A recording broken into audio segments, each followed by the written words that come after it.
Hello and welcome back to the series where I try to conquer Pendor in 250 days. Now, we are up against a vassal that could potentially defeat us. This is a big problem, potentially.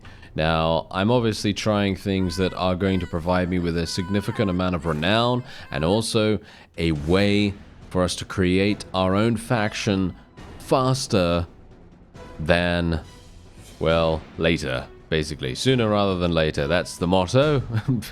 You know, a bit of a time limit here, you know, so we can't really take our time as I may like to.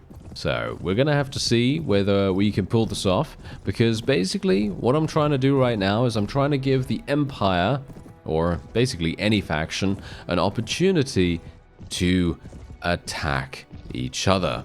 Now, obviously, in native, this happens relatively fast, dependent on a number of factors, of course, whereas in Pendor, that doesn't feel like that's the case. It does feel as though enemies are slightly more hesitant when it comes to basically doing anything in regards to sieges, and that is to be expected, because the garrisons themselves, they're going to be quite difficult to deal with for the average vassal by themselves. It's going to be extremely difficult for anyone that has a standard army size to do anything at all. So that's also the reason why we have to be very, very careful here, because we cannot be in a situation where we get into a battle, like a siege or anything like that. You know, we can't go into a siege and be like, oh yeah, you know what, this is going to be super, super easy. Because no, it is not going to be easy at all. It's going to be very, very difficult for us to handle any of those things. And we need to just be very aware of the fact that this kind of stuff is going to be difficult, right? It's going to be very, very difficult.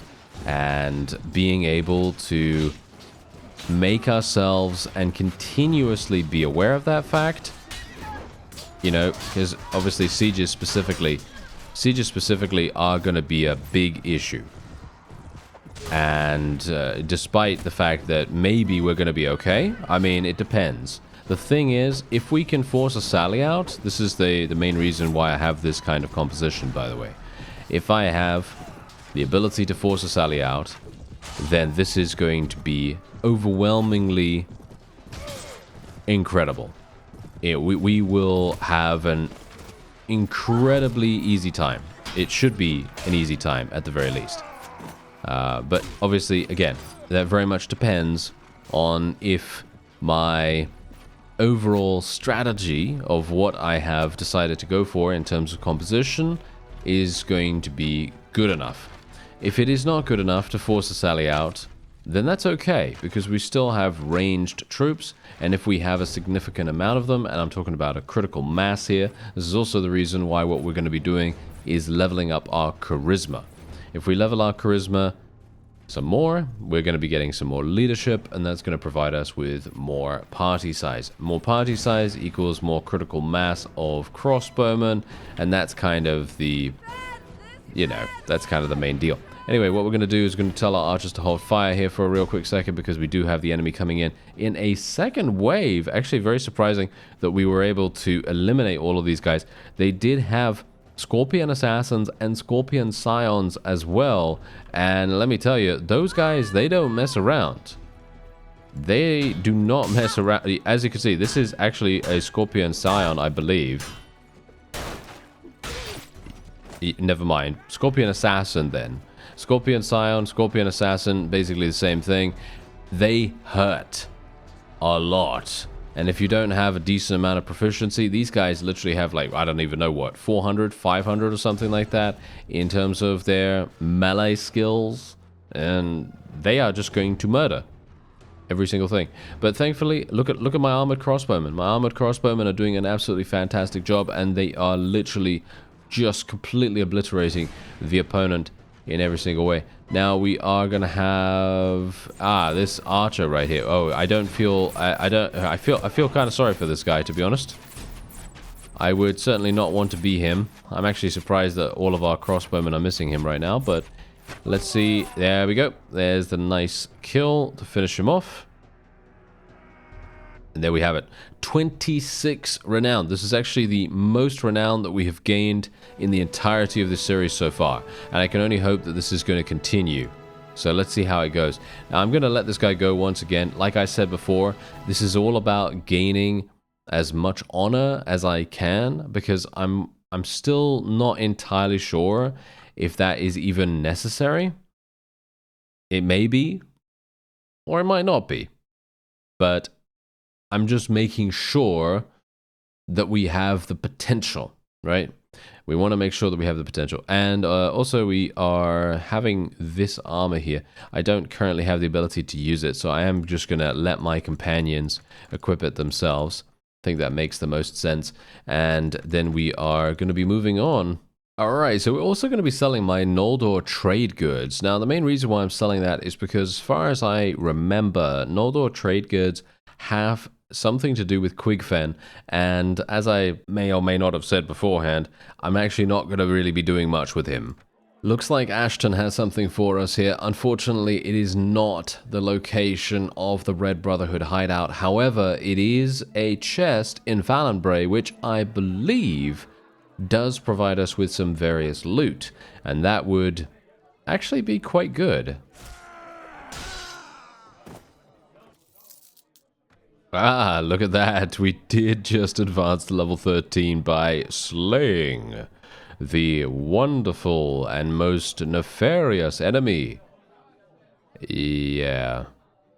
The belligerent drunk, of course. Yes. Anyway, here we go. Red Brotherhood hideout. Unfortunately, not providing me with the map itself. Maybe this guy? Nope. We're not getting lucky with that. Alright. Anyway, gonna continue. Once I said, leveling up charisma. And I don't think we're going to be going for anything else here. I could potentially just wait, which I think I will do. I'm going to wait with my skill point until we get 15 charisma, and then we can level up leadership and something else like trade or whatever. And that can probably be a little bit more beneficial than anything else. Ooh, okay, we got another one right here. 82 versus 91. I am still injured, because this is not very long afterwards. We're still in Empire sort of-ish territory as well. And I'm basically trying, if I can, to, well, basically separate the Deshar vassals from the Empire vassals, because if we have the Empire vassals join us, we're going to be getting extremely little amounts of renown, and we obviously want to try to maximize our renown gains as much as possible. Obviously, of course, the point is, if we were to play with a much smaller army, we would have a much greater renown reward, and there are ways of doing that. Obviously, if you play with a horse archer base build, or you play generally, let's just say that you decide, oh yes, I'm going to fight that massive peasant army, and I'm going to attempt to solo it, then yeah, you're probably going to be gaining a lot of renown from that. However, that is just not something I'm interested in. That is just going to take way too long if you are actually even capable of, you know, doing that, because let's face it, a peasant army, you probably will be able to do that if you have a decent character that has decent combat skills and has a lance and has a good horse, and, you know, you're a little bit careful about things, you'll probably be fine. But again, it's just going to take way too long, and that's not something that I'm interested in. So, you know, there are ways and means, right? There are ways and means of, you know, actually doing that kind of stuff, but sometimes it's just best to keep things simple, you know? Just keep things simple and just try your best, and that's what I'm doing. So we're gonna see if we can... Ooh, there we go, kill that guy. Yes, there we go. Okay, we got to be a little bit careful here as well, because I really do not want to die. If I can help it. It would be nice if we could maintain our army as best as possible, and obviously if we do die, it is going to mean that our forces will start charging in, and hilariously enough, that is actually one of the worst things that can happen, even though, funnily enough, we do have a pretty decisive advantage here, and it doesn't feel as though if we were to charge that would change, but it does seem like it does. It's really quite funny that happens, but yeah, it does seem as though it does. Anyway, what we're going to do is we're going to be very careful here as well. We're going to need to make sure, yeah, that's exactly what I'm talking about. Need to make sure we don't take those random glancing hits. That really makes a big difference to our overall survivability, and we want to make sure that doesn't happen, of course, you know. Okay, well, we are getting some enemies actually reinforcing as well. This is also the reason why I basically thought to myself, okay, I'm going to go for tactics. Usually, this is the funny thing. Usually, tactics is never a skill I will take, ever. Now, the main reason why I won't take tactics is because I want to try to maximize the amount of death that I can cause to the opponent in the first wave. That's it. That's literally the only reason why I will do that. And also maybe, I'm not entirely sure if it does have an impact on your renown gain as well. Sometimes it will. It depends, I think. It depends on the quality of the enemy units. But obviously, if you're facing higher amounts of troops, then you're more than likely going to be getting, you know, more renown reward for that. So, you know, that is indeed a thing. However, for the strategy that I'm going for, I need to try to maximize tactics as much as possible. And that's also the reason why I'm a little bit worried about now deviating from going for intelligence. But we are going to need to potentially capture some unique spawns if it comes down to that. If we need to get a Qualis gem to, you know, actually level up our stats and stuff like that, and we cannot find the rumor, because the rumor is, for some reason, the most elusive thing that we have ever seen, or in this case, not seen, then, yeah, might need that prisoner management to get leveled up, right? Anyway, we got another 20 renown from that, and we took 1 casualty, which is absolutely fantastic. And we are basically just going to be letting our people take some stuff. We're going to take the rest here. I'm going to sell it all, of course. Alright, so we got a level up for Adonia here, and I've just spec'd into Power Strike and Strength. Once again, we're basically just going to be turning her into some kind of heavy cavalry, horse archer kind of deal. Then we also have a level up for Anson here, and we're going to be going for, once again, First Aid. And I'm thinking right now that it would probably be a good idea to just leave him where he is in regards to his combat skills, even though it's going to be exceptionally good for us to have Anson get more kills. I think he is generally just going to level up naturally from trainer skill over time, because that's exactly how he gained this level just now, by the way. He gained that from trainer skill, and also the random amount of kills that he might get from crossbow. So that's kind of what I'm hoping for there. And I also leveled up, well, actually I leveled up before. I didn't level up again, of course. Ooh, what a nice slaying of that rogue Blackheart Knight that we just had right there. I mean, they give a pretty decent amount of experience too. You need to kill 10 of these random bandits to be able to get the same amount of experience that you would need, or shall we say that you would get for eliminating the rogue Blackheart Knight. So very much worth trying to go after these higher tier enemies. Let me see if I can actually get him. He is very low in HP right now. If I could just finish him off, I would be extremely, extremely pleased. Unfortunately, it looks as though I am going to be too late. Oh, no, I wasn't. Haha. Nice. Okay, that's fantastic. There we go. Another 300 experience for us there. This was basically just a bandit infestation, as you might expect. Now, this is something that I feel like we really wanted to get ourselves into. This was right next to the village that we were fighting at before. And hilariously enough, this was a vassal, kind of a bit of a weird guy, because as far as I'm aware, he is from the Kingdom of Sarleon, but he has defected over to the Tshar. Very, very strange to see that so early on, but apparently he did do that. I don't know. Apparently he did that. I don't know. Anyway, the fact is, we are now helping one of our guys who was losing against this defector. It's very strange. As I say, I actually don't understand how someone, you know, could lose against a defector, because usually they don't have particularly good troops. But maybe he's been given some good fiefs or something like that. I actually don't know, but yeah, we'll see. We'll see.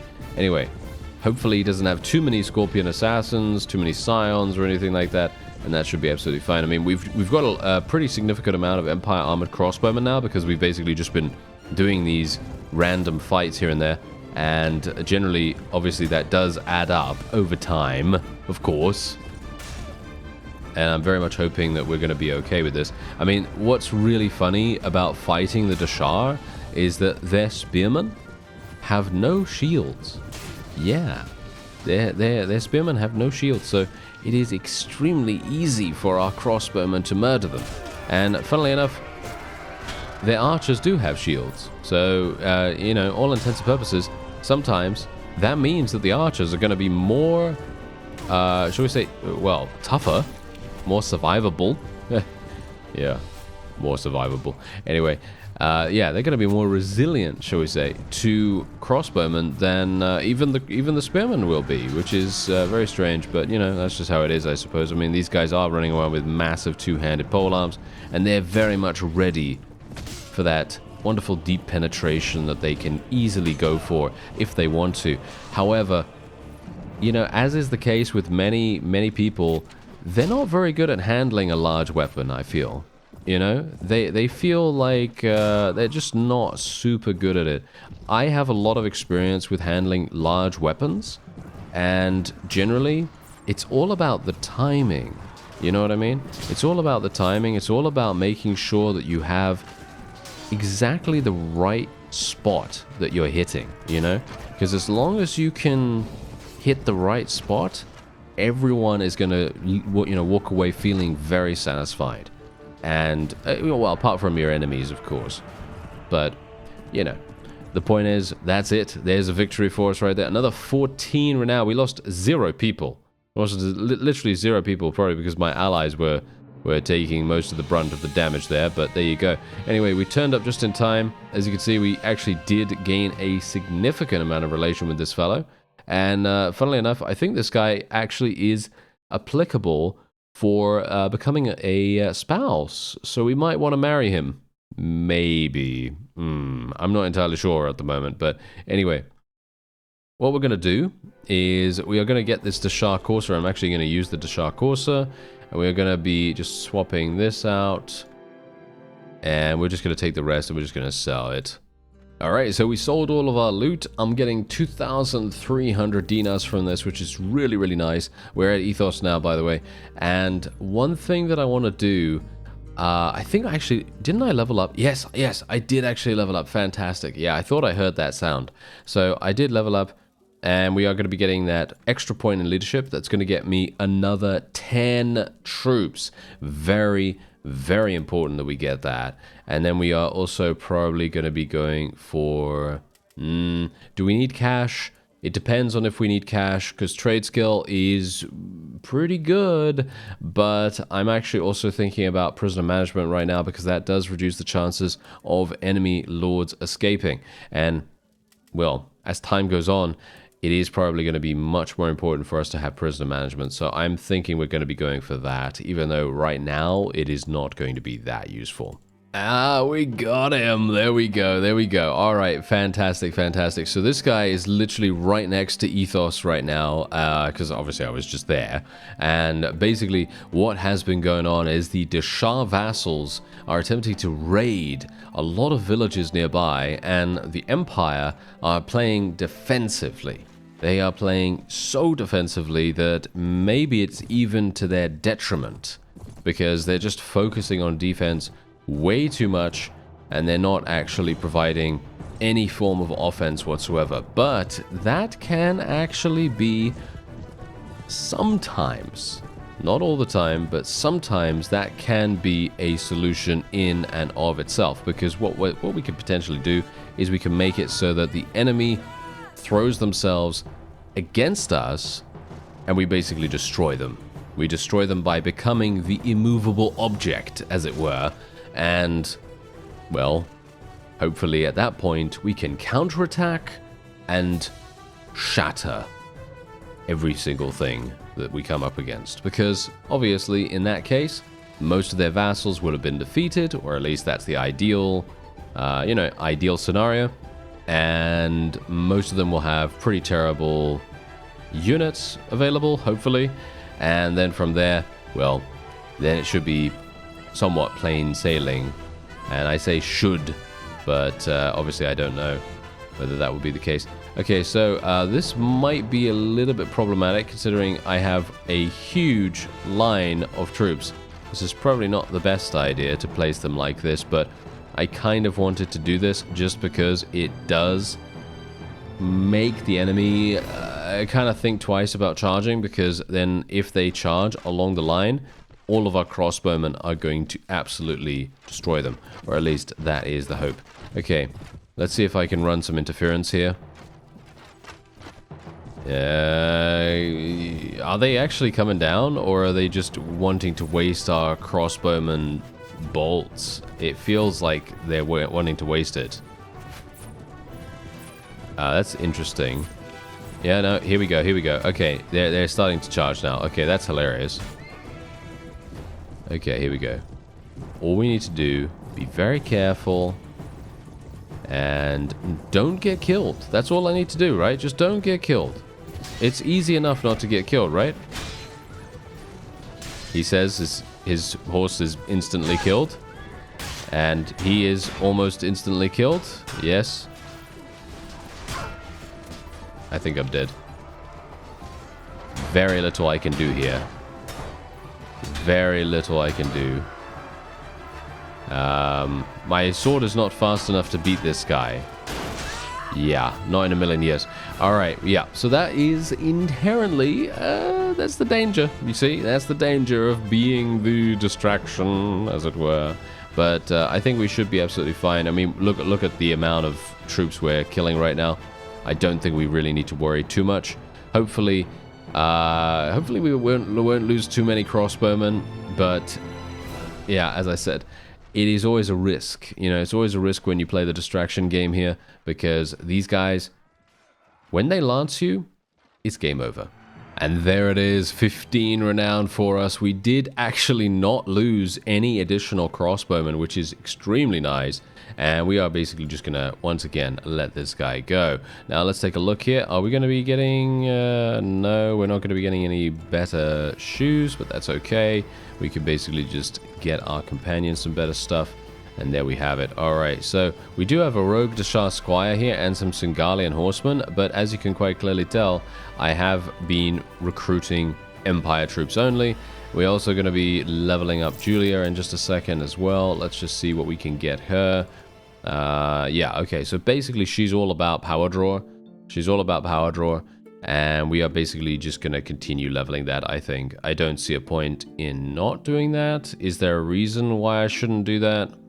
I don't think so, right? No, I don't think so. I think that's absolutely fine. So we'll do that. There we go. Obviously, Lethal Durin is going to be coming back sometime soon. Maybe. I mean, it takes him... as far as I'm aware, it takes like, what, 2 weeks? I think it takes 2 weeks until they come back. So we need to make sure we have space. But I think I have enough space, don't we? I think we have enough space right now. I could be wrong about that. Hopefully I'm not wrong. Anyway, we are selling everything that we can. There we have it. Okay, let me just go into the tavern real fast. I think we've already been in here. Yeah, I've already been in here a number of times. Okay, yeah, that's absolutely fine. Let's head on over to Laria real fast as well, because I need to check the tavern over there. It's been a while since I've been there, so it's probably a good idea. Feared's Vain Lady in Waiting. That could have been a good fight to take, but I'm not sure if I really want to do that. Okay, here we go. Ah, Torvin, hello. Nope, never mind. I've been too busy with the flesh trade to do anything like that. Yes, thank you very much. Alright, well, we're going to move on back into Deshar territory or around here, because this seems to be where most of the fighting seems to be taking place right now, so I think it's going to be good. Ah, what is this guy doing? All right, so we got 97 versus 74. I came over here straight away, basically, because I noticed that there was a siege going on. And the siege in question is, is it Toldar Castle? I'm actually not entirely sure, but it's basically a castle on the border. And, well, for me personally, I think this is kind of... I think it's kind of a waste, to be honest. I think it's kind of a waste of their manpower. This is obviously a bit of a problem with relying on the AI to make any kind of movements whatsoever, because you kind of need them to, you know, make headway before you can do anything in regards to making your own faction, especially in my situation right now. Also, we do have to think about the fact that we are indeed a mercenary. So it's not going to be as easy as basically being like, oh yes, okay, I'm ready to create my own faction straight away. Goodbye. No, that will not happen. We cannot do that. It is all about the timing. Once again, timing is going to be extremely, extremely important here. Now, if I can pull this off appropriately, we will be completely and utterly fine. But if I do not pull it off, then we will be destroyed 10 times over. And the likelihood of me pulling it off is very low, by the way. I feel like we have an extremely low chance of actually coming out of this. So I'm a little bit worried about that. Alright, here we go. This is them charging in. I managed to get them to charge by baiting a little bit, and well, I'm kind of hoping that they're... Are my crossbowmen actually going to hit them? Because I'm kind of wondering whether they're going to hit them, because at this point, they're not really doing much, which is a little bit worrying. There we go. Okay, no, that was a decent hit, but unfortunately not good damage. I guess it's because of the power strike being so low. That is probably making a bit of a difference there, which is somewhat bad. But oh well, never mind. I mean, what can I do, right? What can I do? I mean, I can only do what I can do. There isn't really much more. You know, if I have the ability to do damage, then I'll do a little bit. I'll do a little bit here and there. And we are getting some really nice hits on some of these guys. Unfortunately, not on all of them. Okay. Yeah, well, thankfully their archers are just running into us randomly. And, yeah, their Ghazi Stalkers and Reavers are having some issues as well. This is also the reason, as I said in a previous episode too, the Empire crossbowmen come equipped with some anti-cavalry weaponry, which I have to admit is... seemingly very useful right now. It really seems to be doing a lot of work for us here. Because if they get attacked by any kind of cavalry and they switch to their melee, and they're not using a sword or anything like that, they can probably counter them almost directly. Unfortunately, we are losing 2 Empire Armored Crossbowmen. Not great. Not good. No, thank you very much. I don't want that. And there's the victory, 17 renown for us there. We did end up losing a couple of very, very highly prized troops, and I'm kind of surprised about that, to be honest. Very, very surprised. I thought that we would have a pretty easy time there, but unfortunately not so much. Anyway, we're just going to be taking these, hello. Better helmet, slightly, not too bad. And then we can obviously equip some boots here. There are some arrows. I guess I will take the arrows because I haven't had arrows for quite some time, right? So might as well. And then we can move on and sell this. And that's 1700 for us. 1700, and we did manage to level up once again. So once more, of course, charisma. Now, here's the funny thing. If I was playing... Okay, now this is actually something that I need to clarify right here. If I was playing this normally and I did not have any kind of time limit, I would not be leveling my charisma. Okay, I would not be leveling my charisma. I wouldn't be leveling my agility or anything like that. What I would be doing is just leveling intelligence. Well, intelligence and maybe some strength, but that's it. That's all I would be doing, because I would be safe in the knowledge that I'd be able to get Qualis gems. You know, because I could get Noldor relation, then I could do Noldor tournaments, and then I could just farm Qualis gems, not infinitely, but I could farm Qualis gems quite, quite reliably, to a certain degree at least. And we're going to be going for some more persuasion here. Why not? I think that sounds like a nice idea. All right, so we have a farmer here as well. I'm going to be doing that, but I think that is going to be it for this episode. I thank you very much for watching, and I'll see you next time.